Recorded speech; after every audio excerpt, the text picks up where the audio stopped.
Chapter 18. A Letter from Dr. Jekyll. Utterson took the envelope out of his safe.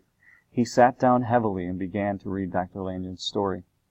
4 days ago, on January 9th, I received an evening delivery of a registered envelope. It was from my old friend, Dr. Henry Jekyll. I was very surprised by this, as we had never exchanged letters before. I had seen him the night before and did not expect contact so soon. I could not imagine what would be so important. My curiosity grew after reading the letter. It ran as follows. Dear Lanyon, you are one of my oldest friends. Although we have had our differences of late on scientific matters, I cannot remember any break in our affection. I am certain that you know I would never think twice about coming to your rescue. At a moment's notice, I would be at your side. Lanyon, my life, my honor, my reason are all at your mercy. If you fail me tonight, I am lost. You might suspect that I am about to ask you to do something shameful. Judge for yourself. I ask that you put everything aside tonight, even if an emergency should arise, and bring this letter to my house. My butler has orders. You will find him waiting with the locksmith. I need you to break into my office. Once the door is open, you should enter alone.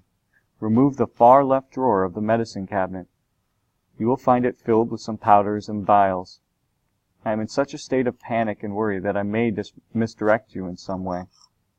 Therefore, please take the entire drawer and all its contents with you.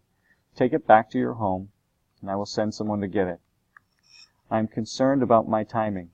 If you leave my home immediately after receiving this letter, then you should be home well before midnight. There is also the chance that you will be delayed in some way, so allowing you this extra time is best. I ask that you please be alone at midnight. No servants can be nearby. At midnight, then, I ask you to admit a man who will present himself in my name. Please give him the drawer that you have removed from my office. Your work will be done at this point. If you choose to have further explanation, all will be revealed in the next 5 minutes. The mere thought of you refusing my request is too much to bear. My mind reels and I'm thrown into fits of panic. Think of me as in this hour, in a strange place of despair. I know that I'm asking a lot of you, but your willingness to help has done wonders for my spirits. Your friend, Henry.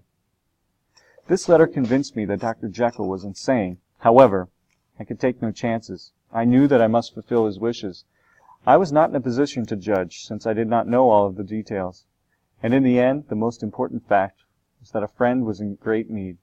Therefore, I did as the letter asked, and went directly to Jekyll's home. His butler was waiting for me with a locksmith. He had also received a letter by registered mail from Jekyll. We immediately went to work. It took some time, but the locksmith was able, at long last, to be successful. The door to the office swung open. I pulled the second drawer from the left, as Jekyll requested. Once I had returned home, I examined the drawer's contents. It was full of powders and vials, just as he said it would be. It was plain to me that these chemicals were Jekyll's own making. I recognized none of them. The powder appeared to be a form of salt. The vials were full of red liquid, and a very strong odor, almost sickly sweet. I could make no guess at the name of the other chemicals. It was all very strange. The only thing to do now was wait. Eventually this man would come to pick up the drawer. I could not understand what these chemicals had to do with the insanity of Jekyll. All of this convinced me more than ever that Jekyll was insane. I sent my servants to bed and waited in my lab for the midnight visitor.